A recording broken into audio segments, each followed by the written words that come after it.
Hello, Kilukkam വ്ളോഗിൻ്റെ പുതിയൊരു വീഡിയോയിലേക്ക് സ്വാഗതം.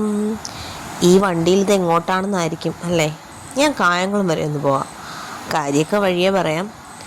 ഇപ്പം നമ്മൾ ഈ പോയിക്കൊണ്ടിരിക്കുന്നത് കായംകുളത്തിൻ്റെ സ്വകാര്യ അഹങ്കാരമായ കായംകുളം റെയിൽവേ സ്റ്റേഷനാണിത് കേട്ടോ. എന്ന് കരുതി ഞാൻ റെയിൽവേ സ്റ്റേഷനിൽ പോയതല്ല, ഇത് ബസ്സിലിരുന്നുകൊണ്ടുള്ള വ്യൂ ആണ്. കായംകുളം റെയിൽവേ സ്റ്റേഷൻ എന്ന് പറഞ്ഞാൽ കായംകുളം ജംഗ്ഷൻ എന്നാണ് നമ്മുടെ റെയിൽവേ സ്റ്റേഷൻ അറിയപ്പെടുന്നത്. പിന്നീട് ഈ കാണുന്നത് നമ്മുടെ കായംകുളം നഗരസഭയാണ് കേട്ടോ. വളരെ നീറ്റ് ആൻഡ് ക്ലീനായിട്ട് സൂക്ഷിച്ചിരിക്കുന്ന റോഡും ചെറിയൊരു ഗാർഡനും ഒക്കെ ഇങ്ങനെ കണ്ട് പോവുകയാണ്. അതിന് ബാക്കിൽ സ്കൂളാണ്, കായംകുളം ഗവൺമെൻറ് ഹൈസ്കൂളാണ്. പിന്നെ നമ്മൾ കാണുന്നതാണ് കായംകുളം താലൂക്ക് ആശുപത്രി. അവിടെ സ്റ്റോപ്പ് ഉണ്ടായിരുന്നു, അപ്പോൾ ഒന്ന് നിർത്തിയപ്പോഴെടുത്ത വിഷ്വലാണ്. പിന്നീട് കാണുന്നത് ട്രാൻസ്പോർട്ട് സ്റ്റാൻഡാണ്. അവിടുന്ന് നമ്മൾ നേരെ പോകുന്നത് പ്രൈവറ്റ് ബസ് സ്റ്റാൻഡിലേക്കാണ്. അവിടെയാണ് നമ്മൾ പോകാനുള്ള സ്ഥലം. പാവങ്ങളുടെ സീമാസ് എന്ന് വേണമെങ്കിൽ പറയാം. SM സിൽക്സ് അത്യാവശ്യം ഇതും കായംകുളംകാരുടെ ഒരു അഹങ്കാരം തന്നെയാണ് കേട്ടോ. പിന്നീട് അവിടുന്ന് തിരിച്ചെത്തി. പോയത് എന്തിനാണെന്ന് വെച്ചാൽ ഞാൻ കുറച്ച് നൈറ്റി പീസൊക്കെ എടുക്കാമെന്ന് കരുതി പോയതാണ്. അവിടെ സത്യത്തിൽ ഒന്നുമില്ലായിരുന്നു. ഓണത്തിൻ്റെ ഇതാണെന്ന് തോന്നുന്നു, തുണികളൊക്കെ കുറച്ച് കുറവായിരുന്നു. പിന്നീട് എന്തൊക്കെയോ ഒന്ന് കിഴിപിടികളൊക്കെ വാങ്ങിക്കൂട്ടി ഇങ്ങ് പോന്നു. വന്ന് സുഖമായി കിടന്നുറങ്ങി. രാവിലെ എഴുന്നേറ്റിട്ടുള്ള സീനായിരുന്നു കേട്ടോ. രാവിലെ ചെറിയ മഴയൊക്കെ ഉണ്ടായിരുന്നു. മഴയൊക്കെ തോന്നു കഴിഞ്ഞ് നമ്മൾ പാഷൻ ഫ്രൂട്ട് നട്ടിട്ട് ഏകദേശം ഒരു 3 ആഴ്ചയായി. അപ്പോൾ ഇങ്ങനെ വള്ളി കയറാൻ തുടങ്ങിയ സമയമായപ്പോൾ നമ്മളതിന് പന്തലിട്ട് കൊടുക്കാനുള്ള ശ്രമത്തിലാണ് കേട്ടോ. ഞാനും ചേട്ടനും നല്ല അടയും ചക്കരയുമായി എന്തിനിറങ്ങി, പന്തൽ കെട്ടാനായിട്ട് ഇറങ്ങി. എവിടേക്കോ ഒരു വശപ്പിശക്ക്, എന്തൊക്കെയോ ഒരു പ്രശ്നം.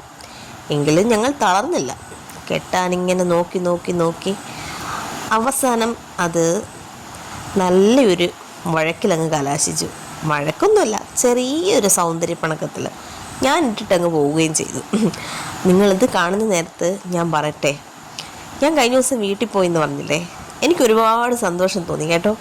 ഞാൻ ചെന്ന് നിൽക്കുന്നിടത്ത് ഒക്കെ എന്ന് പറഞ്ഞാൽ എൻ്റെ ബന്ധുമിത്രാദികളും എൻ്റെ അയൽവാസികളും എല്ലാവരും ഇടിഞ്ഞ് യൂട്യൂബ് തുടങ്ങിയില്ലയോ, ഞങ്ങൾ കാണുന്നുണ്ട് എന്നൊക്കെ പറയുമ്പോഴല്ലോ നമ്മുടെ മനസ്സിലൊരു സന്തോഷമുണ്ടല്ലോ. അവിടെ ആരും എന്നെ കളിയാക്കി ഇല്ല കേട്ടോ. എല്ലാവരും നല്ല പോസിറ്റീവ് വൈബോടാണ് പറഞ്ഞത്. നന്നായിട്ട് ചെയ്യുക, കുറച്ചുകൂടെ ഒക്കെ റെഡിയാക്ക്, നല്ല വീഡിയോസൊക്കെ ഇടണേ, ഞങ്ങൾ കാണുന്നുണ്ട് എന്നൊക്കെ പറഞ്ഞപ്പോൾ നമുക്കൊരു സന്തോഷം, ഒരു ഇൻസ്പിറേഷനാണ് അതൊക്കെ കേട്ടോ. അങ്ങനെയൊക്കെ ഇവരൊക്കെ കാണുന്നുണ്ടെങ്കിലും കമൻ്റൊന്നും ഇടുന്നില്ല. അതൊക്കെ ഓക്കെ, പോട്ടെ, സാരമില്ല. അതൊക്കെ ഓരോരുത്തരുടെ പേഴ്സണലായിട്ടുള്ള ഇഷ്ടമല്ലേ ഒരു വീഡിയോയ്ക്ക് ഒരു കമൻ്റ് ഇടണമെന്നൊക്കെ ഉള്ളത്. എങ്കിലും എല്ലാവരും അക്സെപ്റ്റ് ചെയ്യുന്നുള്ളത് ഒരു സന്തോഷമാണ് കേട്ടോ. ഞാനിപ്പോൾ ഏട്ടായിയോട് പിണങ്ങി അങ്ങ് പോകും. സത്യത്തിൽ ഈ പന്തൽ കെട്ടാൻ പറ്റാത്തതിൻ്റെ ഒരു കാരണമെന്ന് പറഞ്ഞാൽ ഈ നെറ്റ് കടയിൽ നിന്ന് കട്ട് ചെയ്ത് തന്നതിൽ എന്തോ പ്രശ്നം ഉണ്ടായിരുന്നു. അതുകൊണ്ടാണ് കെട്ടാൻ പറ്റുന്നത്. പിന്നെ ഏട്ടൻ ഇത് കൊണ്ടുപോയിട്ട് വേറെ നെറ്റ് വാങ്ങിക്കൊണ്ട് വന്ന് നല്ല അടിപൊളിയായിട്ട് ഞങ്ങൾ പന്തലിട്ടിട്ടുണ്ട് കേട്ടോ.